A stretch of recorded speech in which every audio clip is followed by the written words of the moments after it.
Nongeye kwishimira kubana namwe muri ibiganiro maze kumenyera yuko dushyira ku rubuga IYUNGURE kugira ngo bidufashe kugira ngo duhindure ejo hazaza heza kurushaho. Je ndi Mukase Josiane. Sinatangira ntabashimiye abantu bose mwakoze subscribe muri bino biganiro kandi n'abashyiraho comment. Icyo tugamije twese ni ukugira ngo duhindure ejo hazaza heza kurushaho. Uyu munsi nifuje kugira ngo tuganire n'abantu bifuza kurushinga. Kubera yuko hari igitabo ndimo gusoma cyitwa Making Great Decisions cyanditswe na TD Jakes. TD Jakes abamuzi ni umuntu, ni umubishop w'umunyamerika, akaba ari umukinnyi w'amafilime, akaba ari umwanditsi wayo, akaba kandi ari umuntu ufite experience ugira inama nyinshi abantu batandukanye. Iyo urimo gusoma ibitabo bye rero, iyo urimo kumva ibintu avuga, bituma wumva yuko afite uburambe muri ibyo bintu. Yanditse igitabo rero cyiza cyane kivuga uburyo bw'amahitamo, uburyo dukora amahitamo akomeye, uburyo dufata ibyemezo mu buzima bwa buri munsi. Twabonye yuko mu buzima bwa buri munsi ubuzima bugizwe n'ibyemezo. Ibyemezo dufata ni umunsi ku munsi. Agenda rero agaragaza ibintu bitandukanye. Nasomyemo byinshi ariko icyo nifuje kubasangiza ni kimwe muri byo uyu munsi, kivuga ku mahitamo arambye y'abantu bifuza kubana. Avugamo umugabo witwa Napoleon Bonaparte, uburyo yavuze yuko gufata icyemezo ari ibintu bigoye, kandi ariko akongera akavuga yuko nanone bitagoye. Gufata icyemezo ni ibintu bigoye ariko kandi ni ibintu byiza, kubera yuko ubuhawe ayo mahirwe yo gufata icyemezo. Ibyo ngibyo rero nibyo tugiye kuganira. Yavuze yuko hari ibibazo 20, muri ikiganiro turaganira 10, ariko hari ibibazo 20 umuntu ugiye gushakana n'undi yamubaza. Waba uri umugabo, waba uri umugore, waba uri umusore, waba uri inkumi, ese ibyo bibazo 20 ni ibihe? Ariko mbere yuko abigeraho, avuga yuko muri rusange umushinga wo kubana ni umushinga ukomeye. Ikintu cyose kizarebana n'ubuzima bwawe lifelong ni icyemezo ugomba gufata witondeye. Akavuga yuko atari nko kugenda mu isoko ukagura imodoka, ukareba inyuma yaho ukabona ni imodoka nziza ukagura imodoka. Oya, iki cyemezo ugiye gufata kizafecting ubuzima bwawe bw'igihe kirekire, uba ugomba kukitondera. Ntabwo aba ari ibintu byo guhubukira. Akabigerana no gukora commande online. Uvuga ngo muri ubu buzima hariho commande online, kenshi utumiza ibintu ariko ugasanga kenshi iko wabibonaga kuri catalogue cyangwa ko wabibonaga online bitandukanye cyane n'icyo bakuzaniye. Niyo mpamvu rero yavuze yuko umuntu wese ugiye muri relationship z'igihe kirekire aba agomba kubaza ibibazo 20. Muri ikiganiro tugiye kuganira ibibazo 10. Tuzakora ikindi kiganiro nacyo mbabwire ibindi 10 nabyo umuntu agomba kwibaza. Usanga kenshi rero hari igihe umuntu yifuje kurushinga ariko noneho ntarebe, kuko umushinga w'urugo nawo ni umushinga nk'iyindi yose. Kandi murabizi iyo tujya gukora imishinga uko bigenda, ni ukuvuga ngo urabitegura ukamenya ngo muri iki gihe nyuma y'imyaka 5 bizaba bimeze gutya, nyuma y'imyaka 10 bizaba bimeze gutya, ndifuza ibimeze gutya. Ibyo ngibyo byose ni ibyifuzo byawe, ntabwo ari ibintu byo kuvuga gusa ngo nari naramubuze none ndamubonye reka mpfe gutwara ibyo mbonye. Oya, ibyo ngibyo usanga kenshi ari zo ngaruka turimo kugenda tubona zingo zitandukanye. Ariko nanone kandi ugareba ugasanga hari n'ababanye ibyo bibazo batabyibajije. Ariko nanone nituza kubivuga uraza kugenda wumvamo nk'ibintu bimwe na bimwe washingiyeho. Ngiye nimo kubisoma nagiye numvamo nk'ibintu bimwe na bimwe nashingiyeho, nubwo kino gitabo ntari naragisomye, ariko ugenda wumva nk'ibintu bimwe na bimwe wagiye ushingiraho byagufashije gufata ibyemezo bitandukanye. Ibyo bibazo ni ibihe rero? Ibibazo 10 harimo icyambere ubaza, ni ukuvuga ngo ntago ari ibibazo wicara wahukanya ngo uhite ubaza ngo ngiye kukubaza ibibazo 10 bizanyereka yuko tuzabana. Oya, ugomba kugenda ubibaza buhoro buhoro, ubibaza ugenda wumva ibisubizo, digesting ibyo bisubizo, kandi atari uburyo ubibaza ari kugira ngo bigukure mu murongo w'ibyo washakaga gufata, ariko noneho ujye muri iyo relation ubizi neza uko ibintu biteye, atari ukuvuga ngo uzagenda ubona za surprises zitandukanye zo hirya no hino utari witeguye. Oya, ni ukugira ngo ubashe kumenya umuntu uwo ari we neza mugiye kubana, hanyuma noneho numara kumenya neza ubashe kumenya uko umwihanganira, ubashe kumenya uko muzabana. Ibyo ngibyo byose ntago ubashije wumvisha udashoboye kubyihanganira, icyo gihe nibwo wabivamo, ariko wabimenye. Atari ibintu ugiye kumenya ari uko wamaze kugeza muri relation, wamaze kugera mu rugo ugatangira kubaza ibibazo kandi igihe cyararangiye. Ikibazo cya mbere harimo kugira ngo ubaze icyo umwe yexpectinga muri urwo rugo. Ese muri iyo relation umuntu mugiye kubana ategerejemo iki? Ni igiki ategereje muri iyo relation? Ni ukuzabana karamata, ni ukuzabana bisanzwe, arakwikundiye gusa mu marangamutima ye, ibyo ngibyo birahagije? Ni igiki? Ni urugo ruzaba rumeze gute? Aratekereza yuko ari urugo ruzaba rumeze gute? Icyo ni ikibazo ugomba kumubaza. Urimo kuvuga ngo waba uri umusore, waba uri inkumi, atabikubajije nawe ukabimubaza, ukamubaza uti muri uru rushako turifuza kubana, ndabyemera, ariko noneho ni igiki kidutegereje muri uru rugo? Hanyuma noneho ibyo agushubije ugatega amatwi ukumva icyo agushubije. Byaba na ngombwa ukamubaza ngo ubwo ngubwo ushatse kuvuga iki? Kuko hari igihe kenshi tutega amatwi tukanabyumva, ariko ugasanga kenshi ntabwo tuvuze neza, twumvise neza ibyo bashakaga kuvuga. Ahubwo utega amatwi, hanyuma byaba na ngombwa ukamubaza uti wari uvuze iki? Ukavuga kimwe bibiri, ni uku nguku wari ubivuze, kugira ngo utumvirana.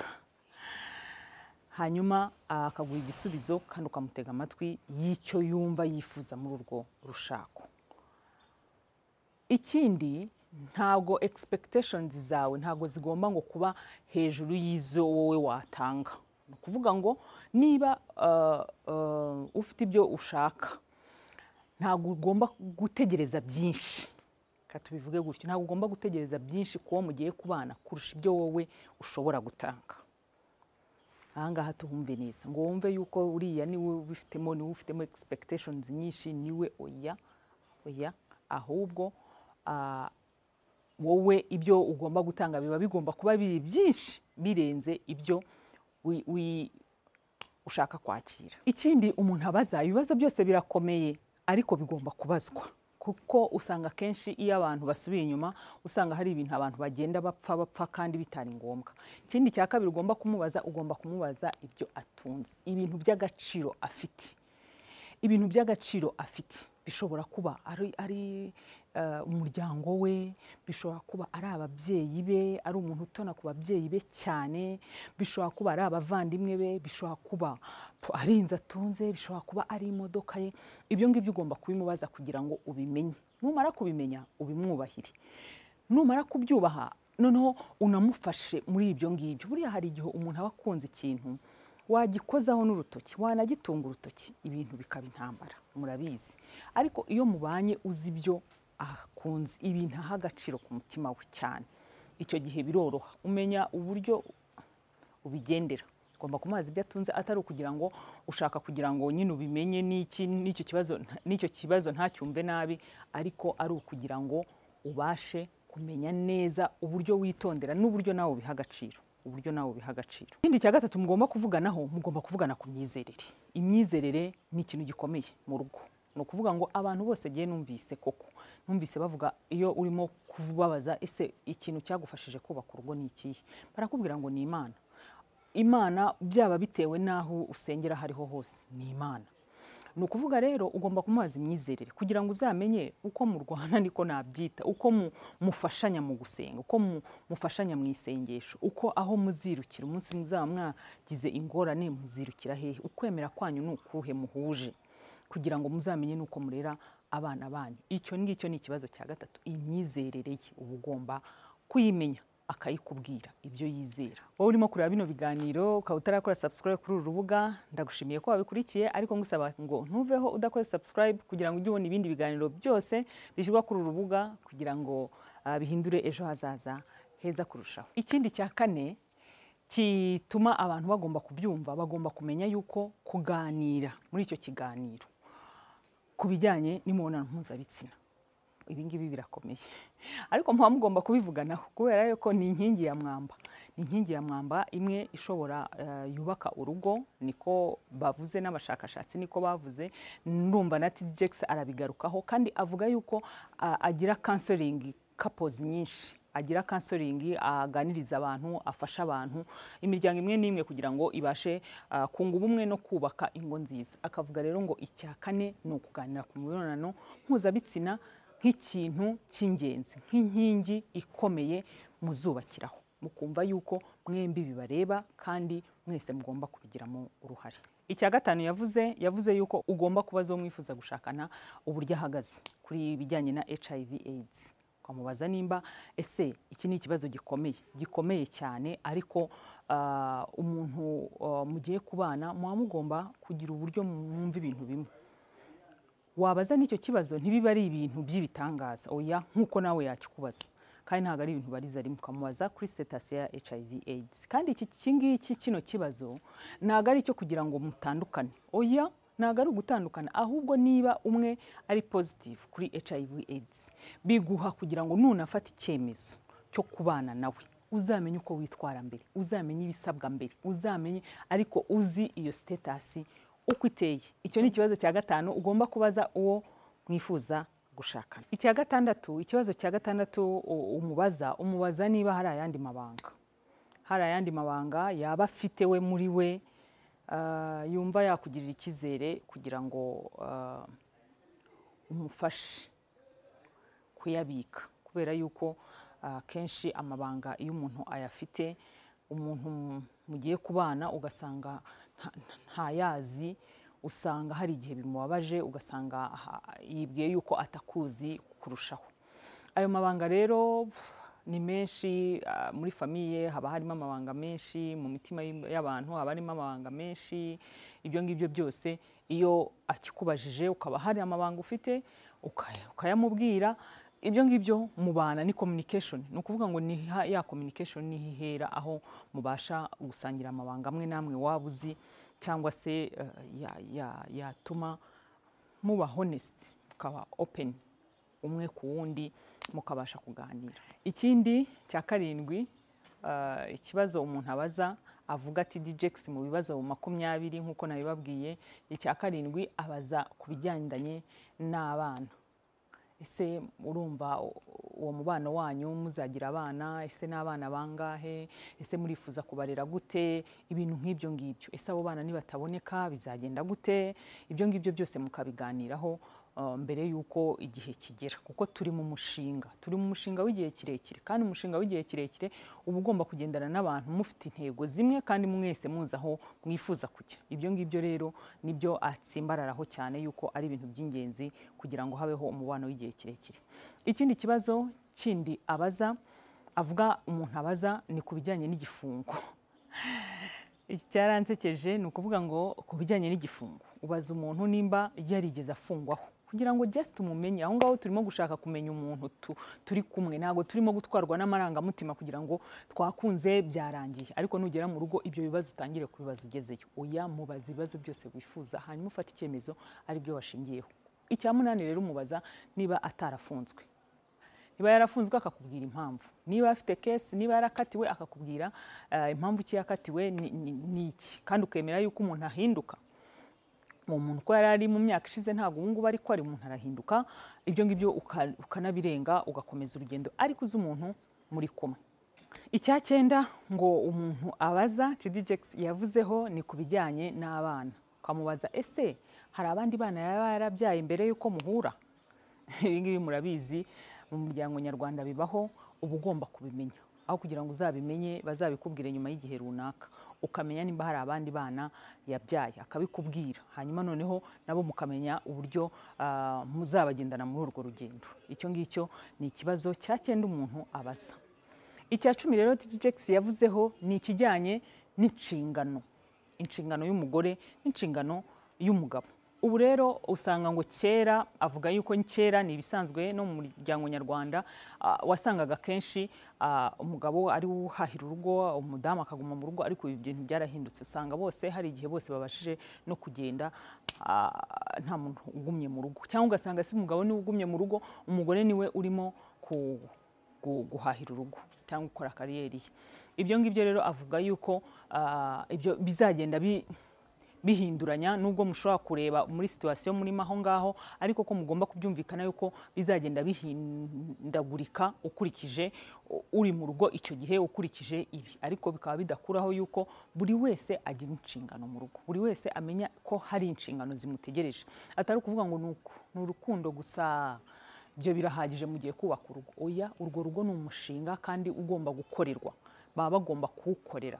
Niyo mpamvu rero yakoze bino bibazo 20 muri ikiganiro ni 10 nkuko nabibabwiye, ariko ni ukugira ngo abantu bajye muri iyo gahunda, bajye muri uwo mushinga w'igihe kirekire wo gukundana no kubaka urugo, kuko ubu ngubu baba ari couple, baba ari abantu babiri, ariko ejo bizaba ari famille, azaba ari umuryango. Kandi avuga yuko umuryango ni ishyiga rimwe mu mashyiga agize igihugu, atuma igihugu gitera imbere. Ni ngombwa rero ko abantu bajya muri uwo mushinga babifatiye icyemezo, bajya muri uwo mushinga babyize neza, kuko usanga kenshi hari igihe tudafata ibyemezo bikomeye ku mishinga ikomeye, noneho ugasanga hari ukwicuza nyuma yaho, hari ukuvuga ngo ibi sinabibajije, ngo ibi ntago nabibajije. Umuntu rero mugendana mu rugendo ugomba kumumenya, ukanabaza ibyo bibazo biteye amatsiko byo kugira ngo ubashe kumenya uwo mugiye gufatanya uwo mushinga ukomeye uwo ari we, n'ibyo yifuza kugeraho mu myaka iri imbere, imyaka 5 cyangwa imyaka 10 iri imbere. Ndabashimiye ko mwakurikiye kino kiganiro. Ikiganiro urebye muri rusange kirareba abantu bifuza kurushinga, kugira ngo bamenye ibibazo by'ingenzi babaza, hanyuma bafate ibyemezo byiza. Ahangaha agenda avuga ku bantu batandukanye. Nzabakora n'ikindi kiganiro kivuga ku bijyanye n'inshuti, uburyo ushobora guhitamo inshuti muzabana igihe kirekire, muzakomezanya igihe kirekire. Ndabashimiye rero mwese mwakurikiye kino kiganiro. Ibibazo 10 ntago ari byo kubariza rimwe, ni ukugenda ubibaza buhoro buhoro, ariko ukabona ibisubizo wifuza. Wowe ureba ino video bwa mbere, ndakwinze kugira ngo ukore subscribe kuri uru rubuga, ntuve udakore subscribe, kugira ngo ujye ubona ibindi biganiro byose byaguteguriwe bidufasha guhindura ejo hacu hazaza heza kurushaho. Ndabashimiye, Imana ibarinde.